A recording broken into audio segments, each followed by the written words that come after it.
Welcome to the Marriage and Miracles podcast. I'm Janelle. And I'm Frankie. We're here to talk about all things dating, marriage, and living for Jesus, while believing for big miracles and refusing to settle in any area of life. Keeping it honest and a lot of fun along the way. This is the Marriage and Miracles podcast. Let's get into the show.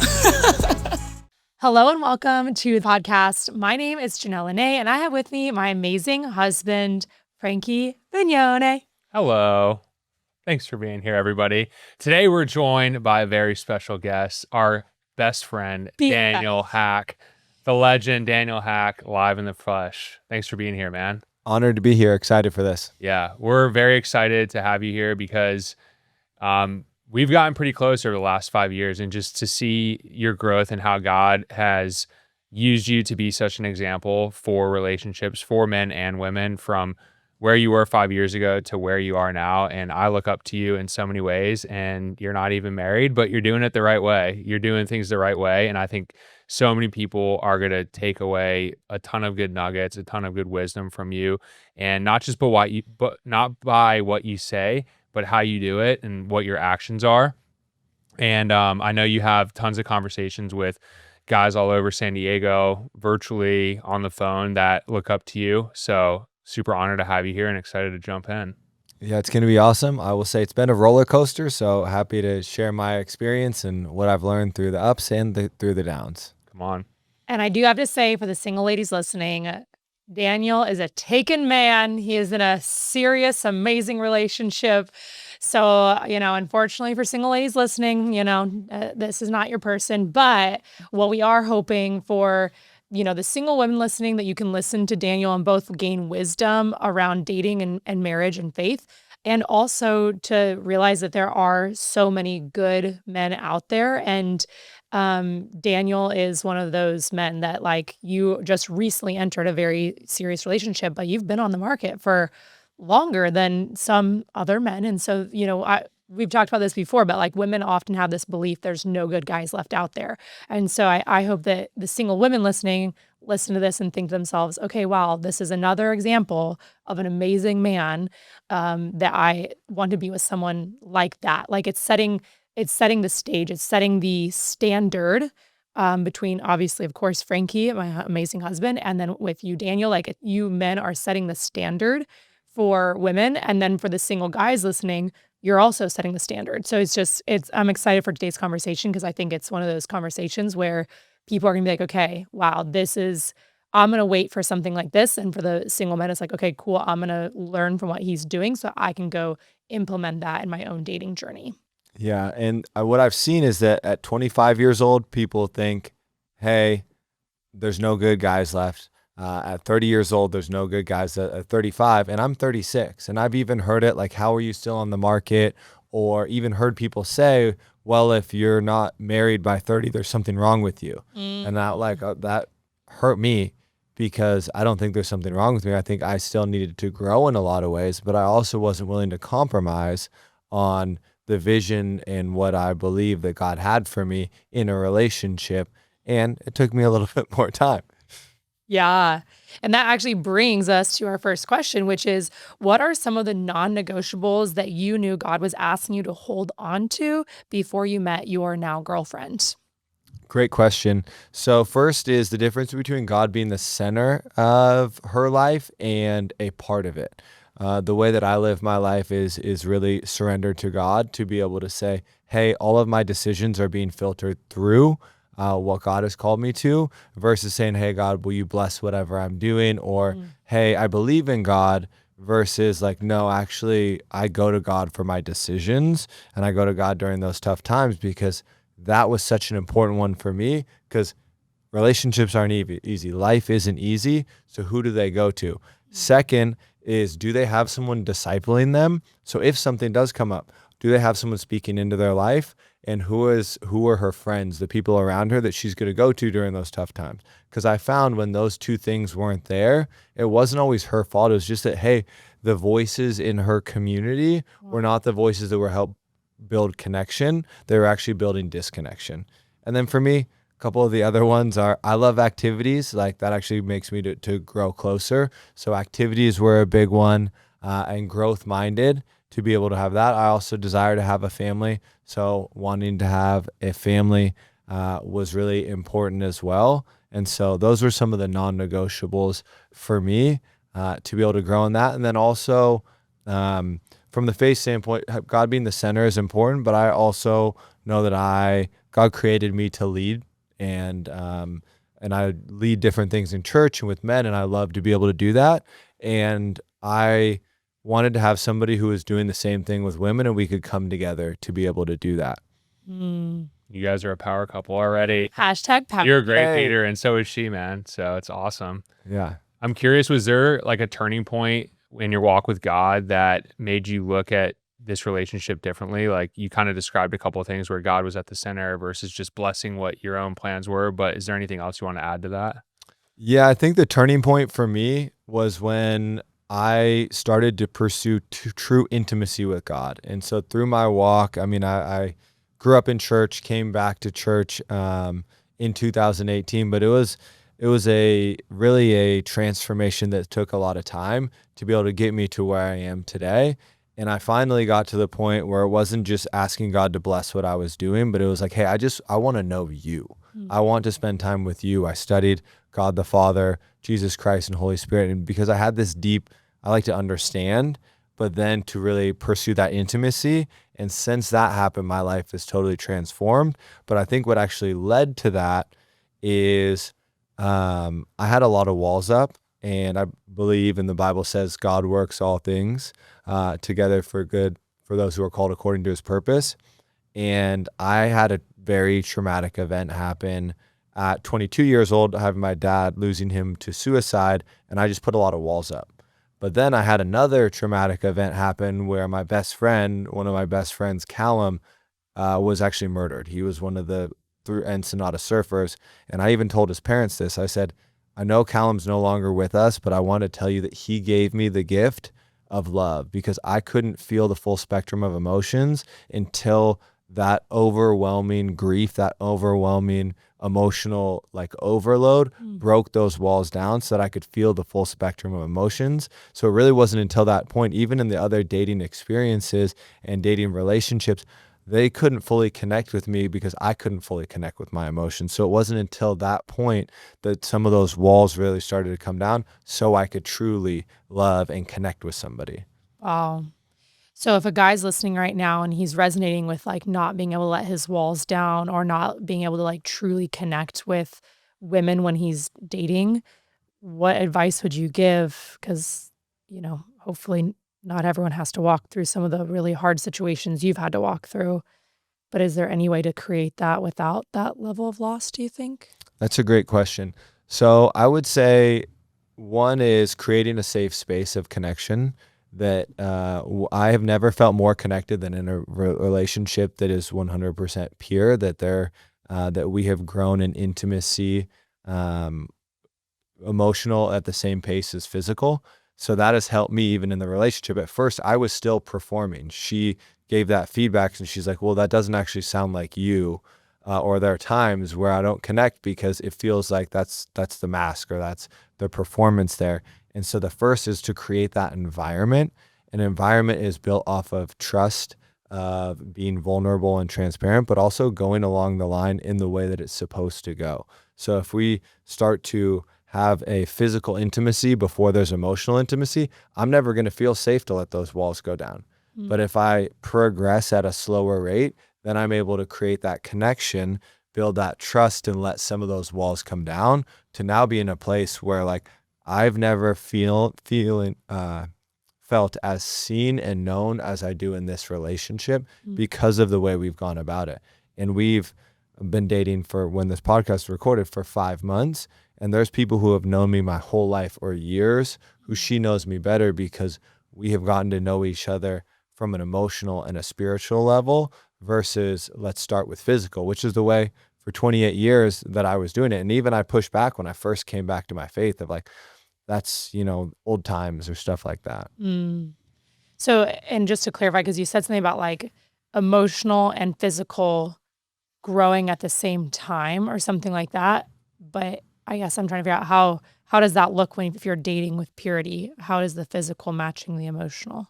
Great question. So, and there's a really good description of this that I heard from a guy named Jason Valatin. It's called the intimacy ladder.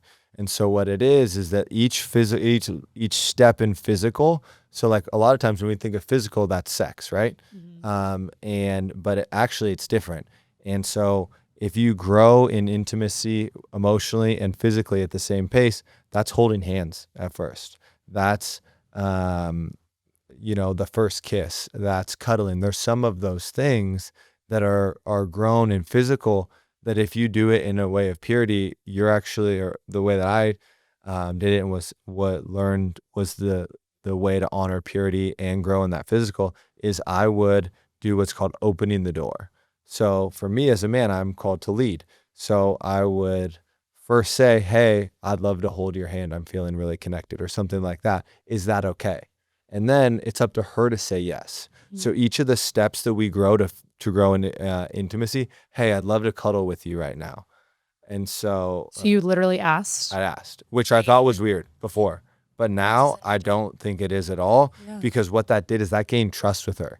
Because what if she's not at that physical level of wanting to hold hands or wanting to do these things? You've got this dissonance all the time where, should I kiss her? I don't know if I should kiss her. And all these things with each level. Well, if you just say, hey, it's a courageous thing to do. I'm putting myself out there, but that's okay because that builds trust. Hey, can I hold your hand? Hey, can I kiss you?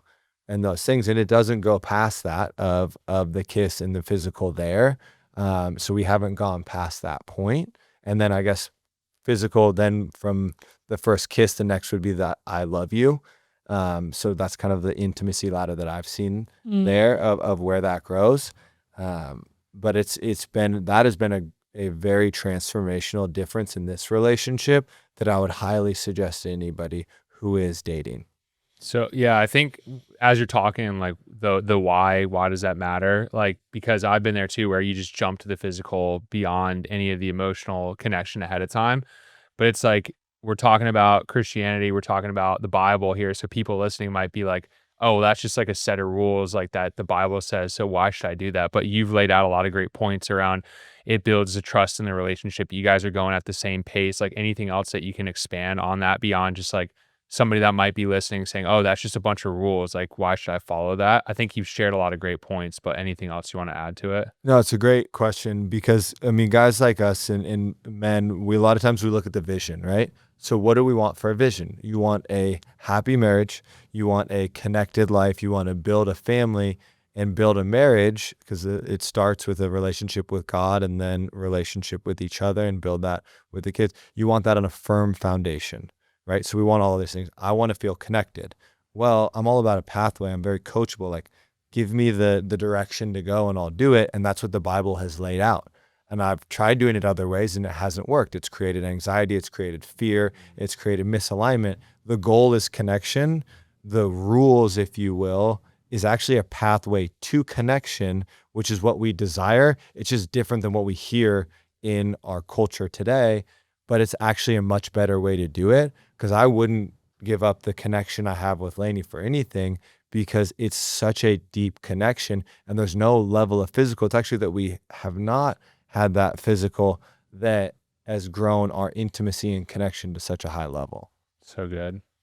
Yeah, I guess I'm curious because I feel like the world would say, well, as you build emotional intimacy and the physical intimacy is following, then that means if you love the person, then the greatest expression of that love is sex, right? So do you feel like within dating, God's way, right? The way that the Bible is clear on waiting to have sex till marriage, do you feel like there could come a time in dating where your emotional intimacy actually has to be greater than the physical because you're actually not able to physically show everything because you're not yet married?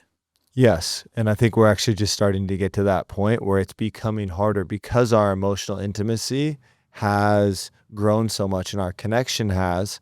And even you guys, it was 6 months that you were engaged. Well, we're coming up on 5 months, and everyone has their own path. Yeah. But it is starting to get to that point. But we know that we want to build it on a firm foundation. We also want to honor God.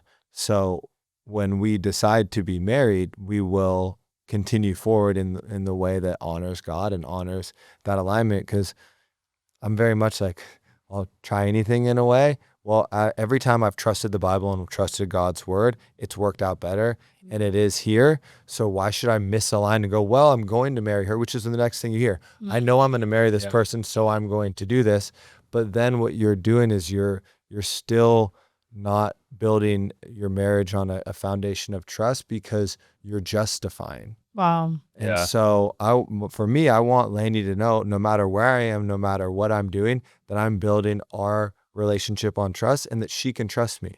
And if our emotional intimacy is past our physical, and we both are feeling like we want to do this, but not, guess what happens when I go golfing with 4 guys in Palm Springs and we're not going to the same place? She has total trust in me.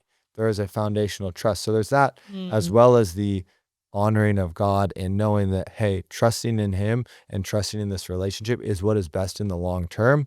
And it's like you said in your book, short-term sad face is long-term happy face. So even though it is a little bit harder, because guess what? God created us to be attracted to each other. Yeah. And it is harder, but I'm willing to do the hard things now so that I can have long-term happiness. And I think we can use sex and physical touch as a crutch if like we don't know what to say, or we don't know how to build that emotional connection. Like you mentioned, like in past relationships, you might have had walls up, and this is such a good way to break down those walls, to have those tough conversations ahead of time, to build those connections, to build that trust, to build the communication where you're actually talking about stuff that matters versus just like, honestly, just we'll call it what it is, going in, hooking up, having sex, like kind of getting all the benefits. Not saying like, you know, having sex is obviously the only benefit of marriage, but like getting all the benefits of marriage before you're there. It's like, to your point, I love that analogy,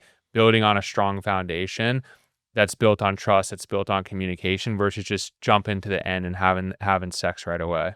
Yeah, and I heard once that during tough times, the foundation that a marriage is built on is what it will fall to. So if it's built on emotional intimacy, on connection, and on a relationship with God, then during tough times when, you know, you're having kids and maybe the physical is not able to happen because she's pregnant, or you're in different places, we still know that foundation is built on something that's so strong. Yeah. One other thing I want to say real quick is you mentioned something around like asking if you could hold hands or asking if you could kiss.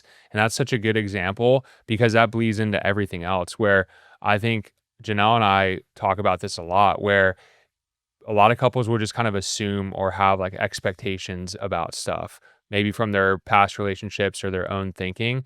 But what's so great about that, and it probably bleeds into other areas of your relationship with Lynnae, is you guys are overly communicating like your needs, your wants, your desires. And like, that's what Janelle is so good at, where I think that can really break down those walls, that can build you guys together. So you're not just like building your relationship off of assumptions. So I just want to honor you in that, because saying what's on your mind versus just thinking the other person knows it is such a critical step, especially when you're early on. And I know a lot of women, I mean, Janelle has said this, kind of just assume their significant other knows what's going on in their mind. But what I love about being able to communicate is you don't have to guess anymore. Right. That's so powerful. I love that vision of like, are you building your relationship off of assumptions or off of needs that are communicated? And it's like, I would much rather on communicated needs versus assuming that. So that's really good. Yeah. And one last thing I'll say before moving on to our next question is I think about the self-control, which is one of the fruits of the spirit that's necessary to save sex for marriage. And when you have that level of self-control prior to getting married, then to your point, it creates so much safety if you're on a boys' trip or something, that she can trust, like, okay, he's going to have self-control in other areas of life, like not having to worry about maybe you looking at a girl a certain way, or, you know, flirting with a guy a girl on the golf course. Well, maybe a guy. No, I'm just joking. Just kidding.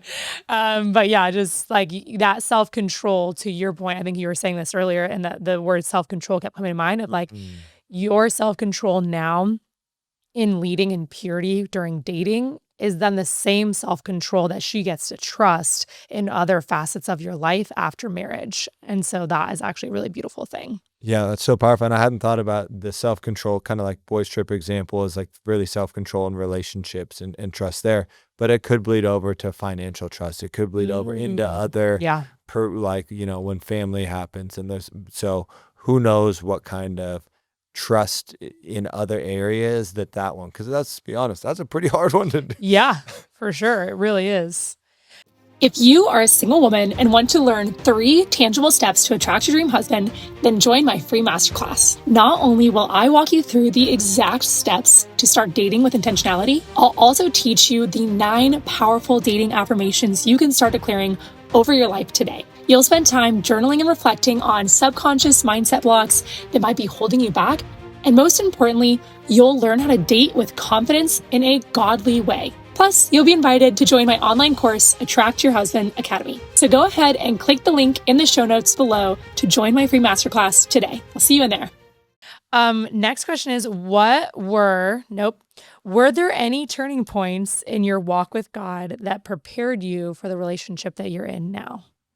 Yeah, the turning point of pursuing true intimacy with God and pursuing him first versus asking God to bless what I was already doing. There's a great analogy at church on Sundays. Is God the bread or the salt and pepper? Is he the meal, or I think is he the meal or the salt and pepper? So when I started to pursue true intimacy with God, spending time with God versus just praying and kind of asking for things, that's when everything changed. And then also, can you give an example of that? Like, what was a time in your life that you were just like treating God like the salt and pepper instead of the main meal? Yeah, owning 6 businesses and asking God to bless it versus saying, God, hey, should I be in this business? Is this what you have called me to? Who have you created me to be? Who do you say that I am? So it really started with having my identity in God, which we hear all the time in the church and in faith. But what that means that I've found is, who does God say that I am? And so really finding my identity and hearing from God about what that is. And that's really hearing from God. So practically that's one of them, or that was a big shift for me. And the other is I got to honor Frankie with this one, because these are 2 things that I brought to him, is that I didn't have any more secret sin. And there wasn't anything that I was still like kind of hiding or working through. And, I've been leading in different things in church for a period of time, but I still had certain battles that I was still fighting. One of them was porn. And so I'd wake up in the middle of the night, barely remember it, but that would happen at the end. And then before, it was in different aspects of it. And it kept happening. And it was something that I was like, okay, God, I'm giving this to you, but I'm also not going to let this mold grow in the darkness. And so I brought it to Frankie as my best friend and said, hey, I need some accountability so that if I fall from this, I have to tell you. And like, I never want to, I had these different justifications when that would happen. First, it was, okay, only when you drink. And so I was like, okay, cool. I'm not going to drink until I'm married, because that's when some of those feelings of lust would come in. And I'd look at things I wasn't supposed to. Then I was like, okay, I don't know why it's happening in the middle of the night, but all right, so let me see what I can do there. And so I brought that to Frankie. And then the other, which may seem small, but for me it wasn't, was also I started to use Zen. And I didn't want to. I felt out of alignment for who God created me to be. And I said, okay, I'm done with that. And so when I had both of those things, and even my friend Corbin asked me this, he goes, well, what's your vice? And I looked at it, and I actually don't have a vice right now. And that was so powerful for me, I think, to be able to come into a relationship with somebody who is, God is the center of her life. She's a powerhouse woman. She loves God, loves people. To be able to really be trusted with such an amazing daughter of God, I had to have those things. And I also had to not have that guilt. So, bro, you're dialed in right now. This is so good. I hope people are taking notes, man. I'm proud of you. This is awesome. Yeah. What I guess question I have is, for the guys listening, like, how did you know it was like you were open to another relationship? Like, where was that line of like you just working on yourself with God, doing the things that you're doing, laying down some of these secret sins, and just trying to become a better man of God? And knowing, okay, it was time to like maybe enter into a relationship? Was it a moment where you snapped your fingers and said, okay, my eyes are open, or did it just kind of happen? Like, can you walk us through that? Yeah. So, I'm 36, so I've gone through about a relationship per year, and then there'd be time in between, and a very traumatic event with Callum. And so I took some time away just to really heal and spend time with God. And to be honest, I really just pursued God, and then was like, hey, God, when you're ready, bring someone into my life. And then I think that day someone was like, hey, would you be open to a blind date? And I was like, that's interesting. I just prayed about this. And so there was really some time that nope, God didn't bring anyone into my life. And I was really just pursuing him. And and that person didn't end up being the right fit. But it was that where I was like, okay, am I going about this in a healthy way? How is my thought life with this? Is this person in alignment with my non-negotiables? Or am I compromising like I may have done in the past? So I think it's really pursuing God and saying, hey, God, you open the door. And then also you taking a step and then be like, God, okay, did I do that in honor? Did I do it in integrity? Were there any thoughts that maybe came up that wasn't a healthy thought? Like maybe I'm not ready for this. But then also on the other side of the thought life is, hey, there are some things that need to be worked out in a relationship. My pastor said that once. He goes, Daniel, you can only work on yourself so much alone. Some of it has to be done in relationship. Yeah. Right. So, and then it was also coming to some friends and saying, hey, like the next person that I date, I would love for you to meet them because your feedback, and you guys are some of those people for me, your feedback is so valuable because you know the person who would be a good fit for me. And sometimes my desire for intimacy or relationship might supersede some of the best decisions. And I know I sometimes did that in the past, and I've dated amazing people, but sometimes there was just certain things that we didn't have the same values, or there was misalignment. And so people close to you, friends next to you, or people discipling is so important. Yeah, like having that openness to be able to be like, hey, what did you actually think of this person? And I think sometimes we don't do that. And then that's how people can get into, and I was guilty of this too. Sometimes like you get into a relationship and you really don't want other people's feedback on it. Like you're like, I'm actually not open to feedback.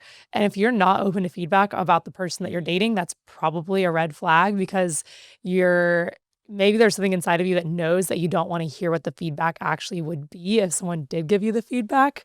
So you got to have that, like with being discipled, having friends that are equally yoked to you, being able to bring the person you're dating and being like, hey, genuinely, what did you think? Like, do you think this person's a good fit for me? Do you feel like we're on the same path? And like letting friends and family speak honestly into it, especially friends and family that you look up to their relationship. It's, I think, a little harder if the relationship is like, there's probably some friends or family members that maybe their marriage isn't necessarily what you're looking to emulate. And so you might not ask as much for their feedback, but especially the people who who you really look up to their relationship, like those are the people you should be asking, hey, what do you think of that person, and getting them around each other. Yeah, definitely. Yeah.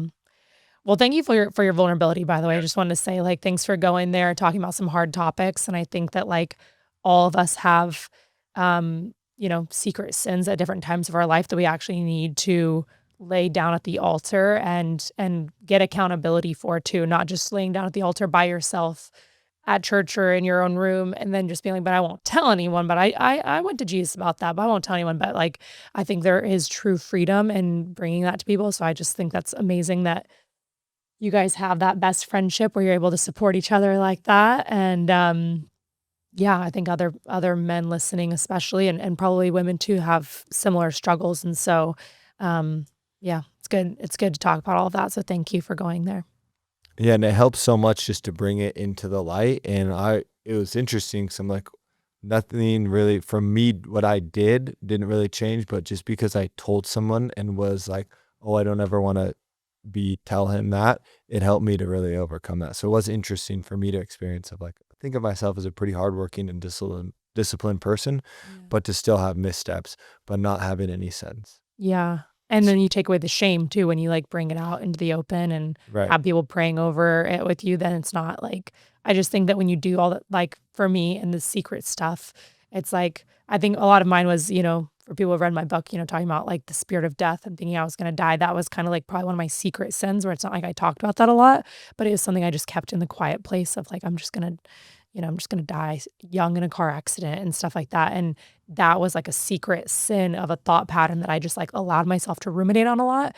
But I wasn't ever bringing it up and being like, hey, can you help me navigate this? And so there's so many different thoughts that go on. And so anyway, I really appreciate that. Frankie, you have our next question ready for us? Point to it. We've been all over the place. We have been all Is it over. this one? Lies. I think that's a good one. Yeah, let's take it there. We talked about it a little bit at the beginning, but like any lies that you might have believed about women, or like even how God's speaking to you about relationships in general, and maybe like for you as a man, but also maybe some that you've heard like women believe. Yeah, so I would say the first would be like I have to perform or be to be loved. And so a lot of times what I was doing is, okay, once I make enough money or have these things, then I'll be loved. And then it was like, well, why? I have everything, and I literally have thought this a lot for years. I was like, I have everything that anyone would want. Why would they reject me? Because that's what I did. I had, like what you talked about, I had a spirit of rejection. So I did everything I could to try and save myself from that rejection. But women are very emotional. So when you have all of these walls up and all you're doing is doing, and there wasn't any being, then that's not a place of connection. And women want to be connected. And so I think that lie was the first one. And really looking at what is it, because a lot of times people just look at attraction, which I think attraction needs to be there, but it's what are all the other things that you're looking for within relationship. And so it was like, to be transparent, I was overweight when I started dating Lynnae, and I always thought, oh, I need to have a six-pack. I needed these things. And yeah, she's a natural health practitioner, so I'm in a lot better shape now. So the boyfriend glow up is real. But she was actually able to look past those things that I had for so many years been so regimented to be able to think I need this to have this. And then what that showed and actually helped really build trust for me is that she loved me and got to that point for who I was. Not that I had the best body in the world, definitely better than it was. And also from a financial standpoint, that was a little bit of a low with some of the investments and transitions and different things. And so I was actually living in the studio, renting out the front house so that I could have more cash flow coming in for some of the things that I do in business. And it wasn't that I had the house or like previously the condo downtown and stuff like that.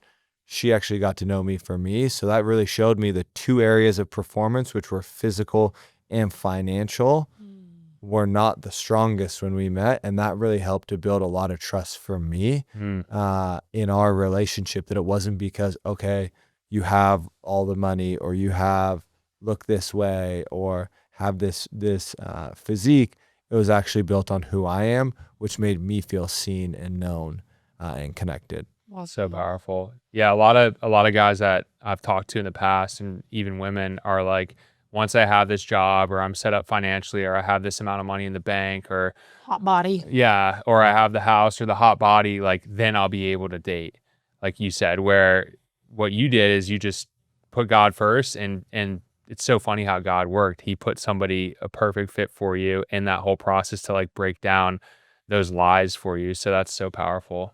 Yeah. And on that, I would say those other areas where you may be growing in, if it's physical or financial, those can be in process. But I think the pursuing of intimacy with God, that's where it actually needs to be strong. So I wouldn't, so if I were talking to a younger version of myself, or a younger sister or something like that, I would say like pursue your intimacy with God.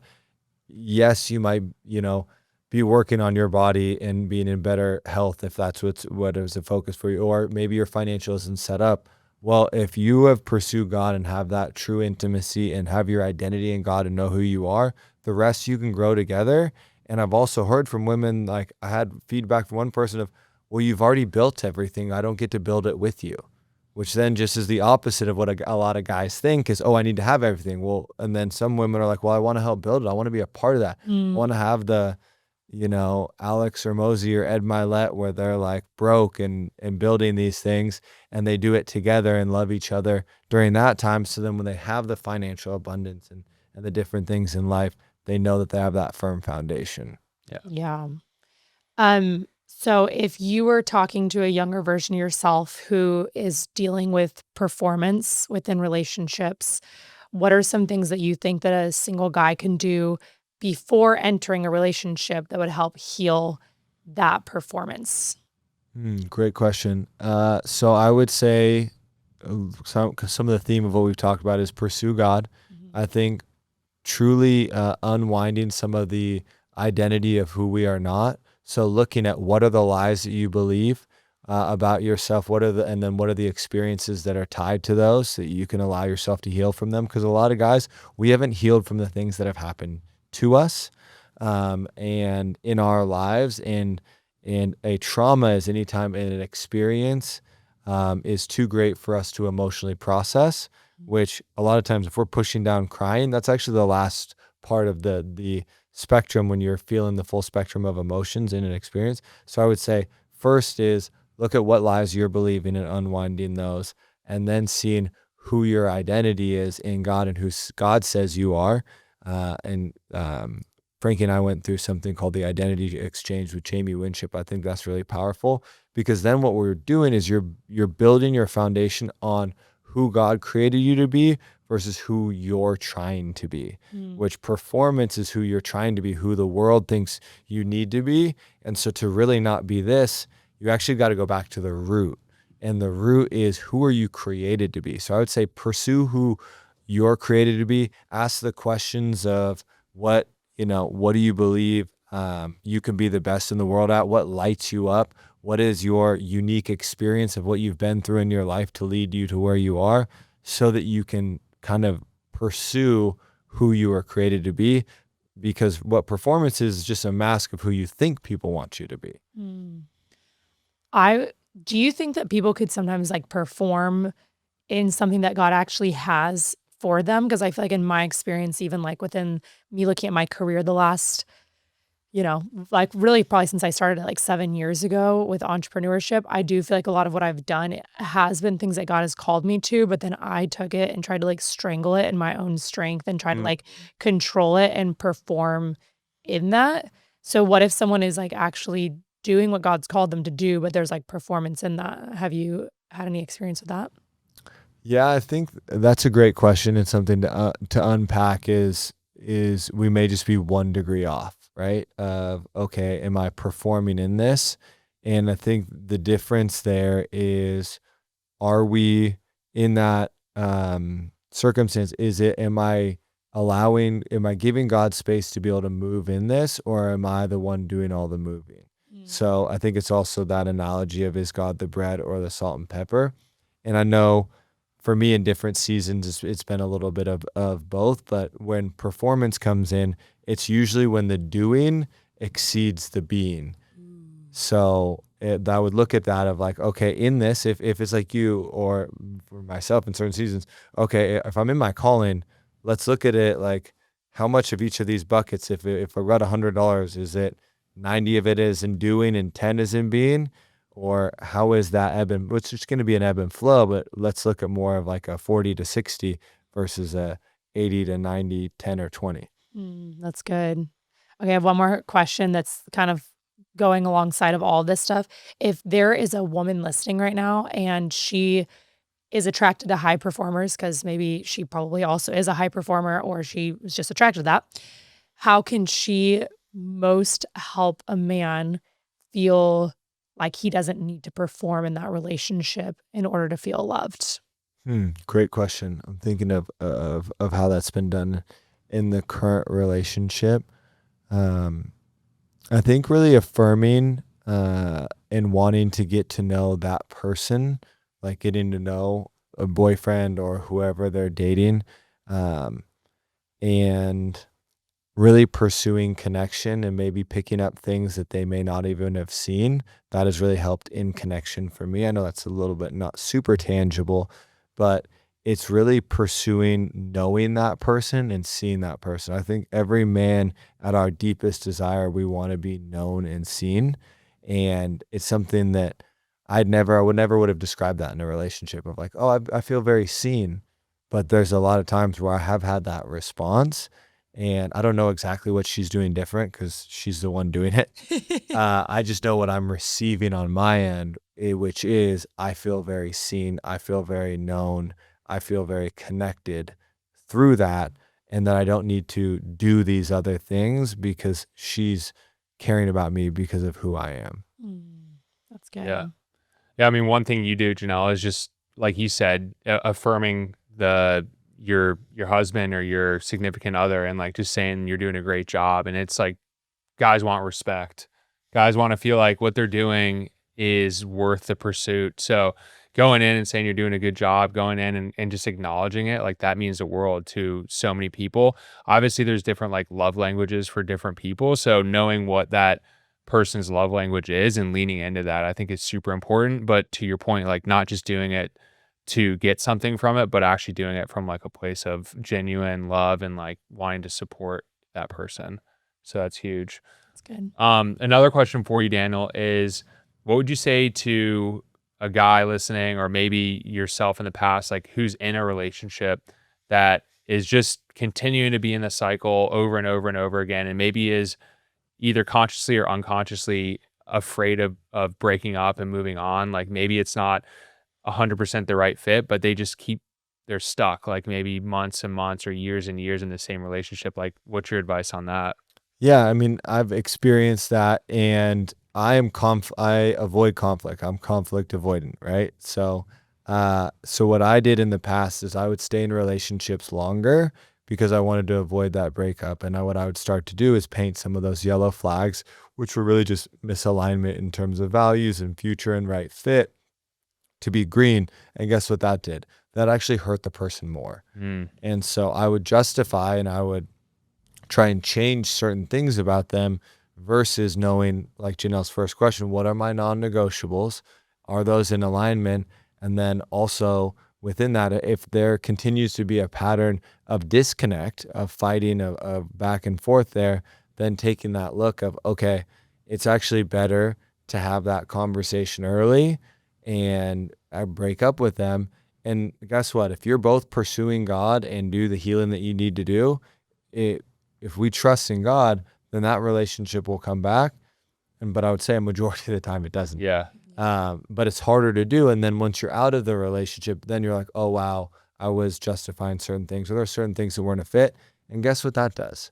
If I am continuing that relationship, I'm actually doing them a disservice, because then that's keeping them from finding their person. So by wanting to not hurt them, I'm actually creating more damage within the current relationship, because it's going to hurt more because you're more connected, growing in intimacy. But then I'm also not allowing them to have a opportunity to heal, so then they can meet their person. So like each month is like probably adding 2 months of healing. So it's like 3 months. That's so good.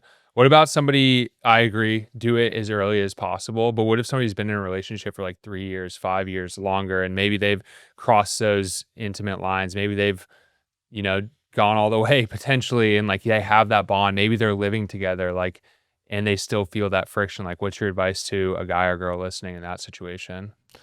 Yeah, I would say it is a little bit harder to unwind when you've gone past that physical, but you can still pursue God and do it in an honoring way. And it's not like I have heard stories of people who are like, okay, I'm actually going to change this. I know that I've done things out of alignment, but I'm going to do the harder thing now because I actually still see that there's a future with this person.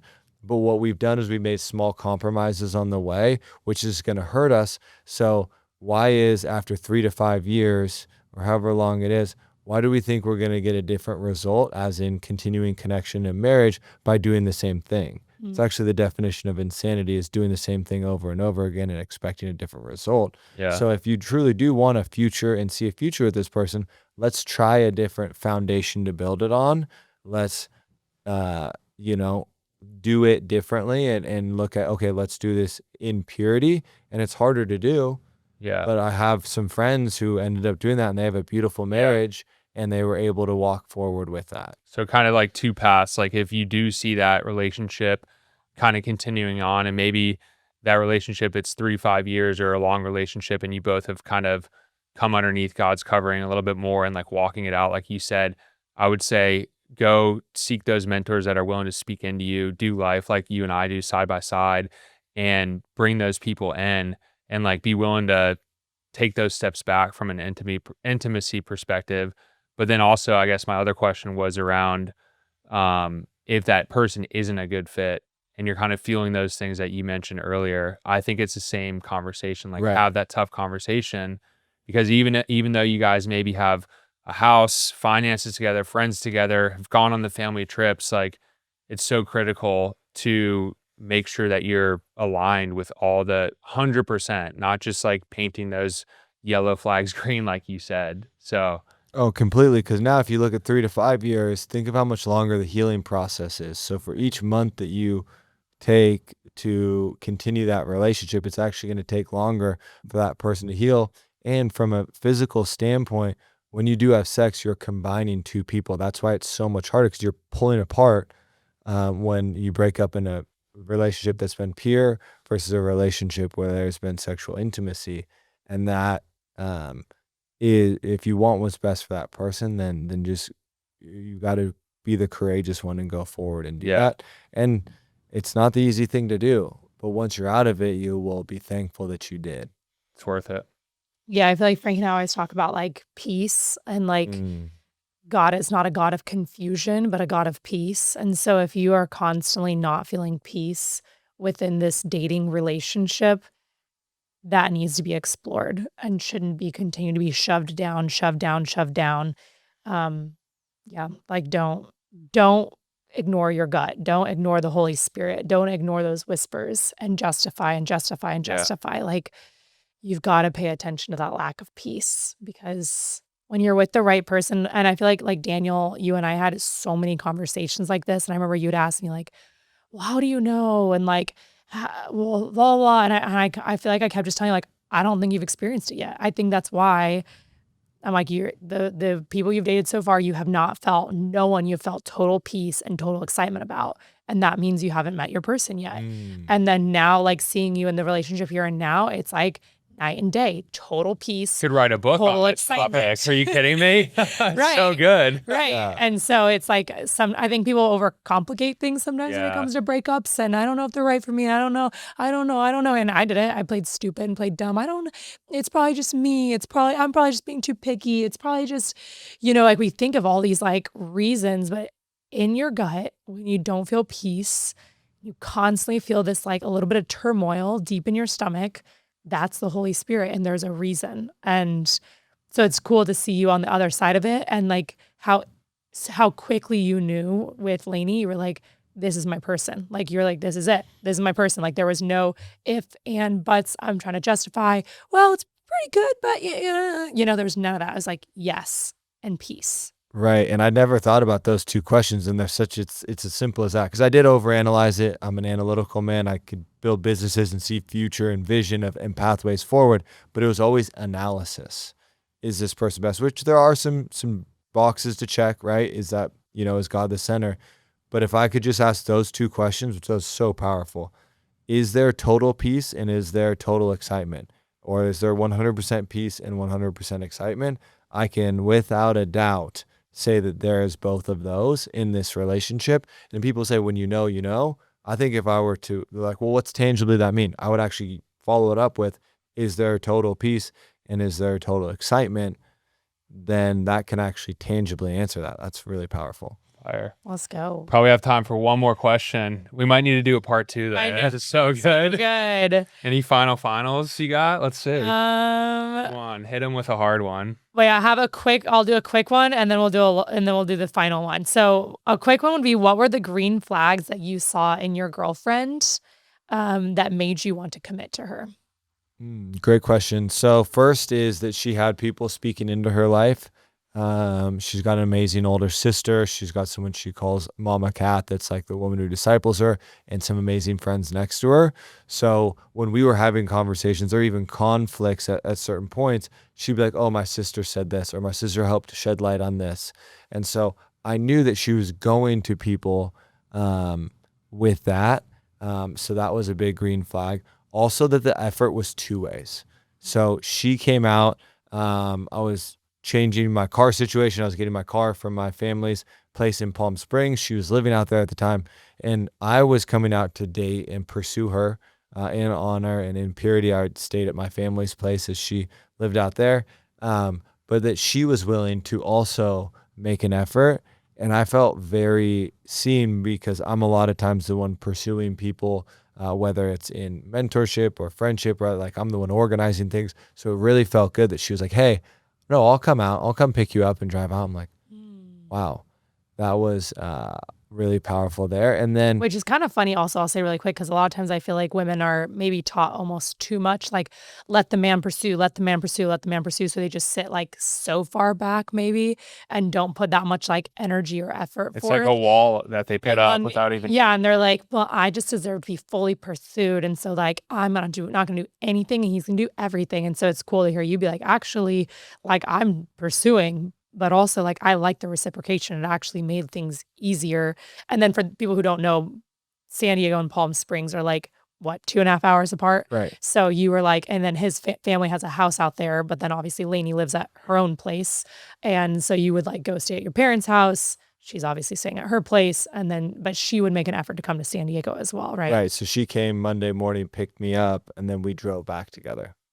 Oh, wow. She drove 2 hours. Dang. And back in That's the how- back that's the how same you day. knew. Right. Wait, and then did she have to drop you back off then? Because then I got the car was in Palm Springs. Oh, so then I stayed at my family's place because I'd always been going out there on Mondays and Tuesdays because those were her days off. I'd work remote, take her on a date on Monday, and we'd do like a coffee break, a weekly check-in on Tuesdays. And so it was kind of our routine.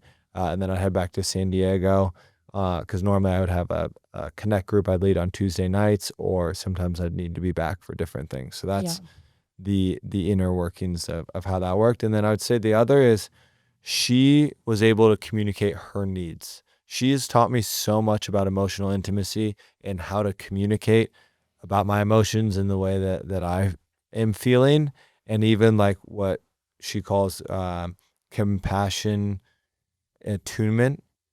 So like able to attune to somebody else's emotions. So when she was able to communicate her needs, that built trust in me because I knew I didn't have to guess. She was going to tell me what her needs were. And that really helped to build a lot of trust with me.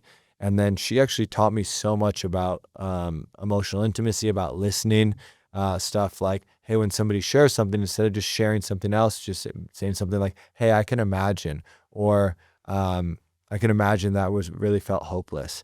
Like, can you tell me more about how that felt in that time? So I'm naming an emotion of whatever they're feeling and what they're talking about, and then asking more questions. And that has helped me in all the areas of my life. So one has helped me to connect with her, but I've used that when Frankie and I are working out and to describe, and then that has helped to create a deeper connection. And actually our friendship has bear some of the fruit because this is the closest we've ever been. Yeah. Daniel made me cry the other day. I don't know the last time I cried, bro. You're pulling stuff out of people with this. It's good. There we go. I'm bawling. So there we go. Good. Feeling the full spectrum of Yeah. emotions, but that's created because there's a safe environment. And so she helped to do that in relationship. And now I'm able to do that in friendship, in, discipleship, relationships. So those were really powerful. And then the other is when we played pickleball together. I love activities. She was really good, and she was able to have fun while competing. And so I was just seeing, and we were playing against some old people to Palm Springs. I just saw that this was somebody that I could have fun with for the rest of my life. Like we could be on the other side looking like those people, No, that's 70 cool. or 80, Oh my gosh. and saying, and still be joking and kind of going back and forth. We love to quote Adam Sandler movies. And so that's something we connect on and kind of that era of movies. And so that banter back and forth was a huge green flag for me because I guess that was the last one I didn't mention. Is You did want banter. We talked about banter all the time in your single time. You'd always like, I need banter. I need banter. Because life's about having fun, and banter, the definition is the playful exchange of remarks. It's like kind of a back and forth. I love that you looked up the definition of banter. That's so on brand. We literally talk about banter all the time. I don't think I've ever talked about banter so and much. Who is better than bantering than my current girlfriend? She's you guys have the best banter. Lynnae is pretty good at banter. Yeah. So good. I love it. Last question is, what are you most excited about for marriage? Other than the obvious, but I'm most excited about the connection as well as experiences that we'll get to share. One of my core values is freedom. And right now, there are certain constraints on freedom because I want to honor purity in terms of travel and different things that we're able to do. So I'm really excited at the experiences that we get to share together, traveling the world, doing different things, and really like couples trips, stuff like that. Yeah. So the experiences and then the deeper level of connection. I've already felt a connection that I've never felt before. And I can only imagine when the physical intimacy goes all the way, what that connection will be like. And then last is not driving home. I was a tired boy. Yeah. I'm a morning after 8 p.m. I am a morning person, and I want to she's passenger princess most of the time. And so driving her home, even if we're, having a date or something where I'm cooking food and we're at my place, I'm then driving her home and coming back. I'm so excited. Which now, for people who don't know, she actually does live in San Diego now, and she was always planning to move back to San Diego even before anything to do with you. So the drive is not 2 hours after every single dinner for those listening. It is now 10 or 15 minutes probably. 12 minutes. 12 minutes. But still, 12 minutes when you're tired is annoying. Yeah, that's a 30 minutes. Yeah. Frankie keeps beating me at his sleep scores, and he's only had an Oura ring for 2 days. Because you're always to drive home. Exactly. To drive unfair advantage. Asterisk. I'll take it. You're most excited for your Oura ring scores after marriage. No. Oh my gosh. Honestly. Add that to the list. Add that to the list.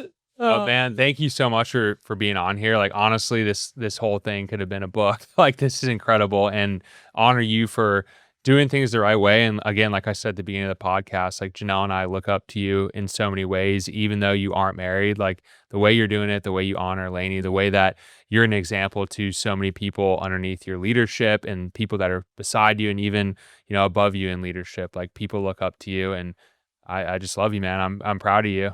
We love you so much. I appreciate it. Thank you guys for being such an amazing example to so many people and using this podcast to really share your wisdom and experience, but also pull that out of other people. You guys are so amazing at that. And I look up to you guys in your relationship, and it's really been the standard that I wasn't willing to compromise on of what I was looking for. So thank you guys for being the ones who really set that standard. Oh, thank you, man. Thanks, Daniel. All right. All right, everyone. Thanks for thanks for listening, and have a great rest of your day. Bye. Thanks for hanging out with us on the Marriage and Miracles podcast. Remember, put God at the center, pray with power, and never settle for less than his best. If today encouraged you, can you please do us a big favor and go leave us a quick review so that more people can find hope and faith for their own love story? We'll see you next time, and don't forget, miracles are on the way.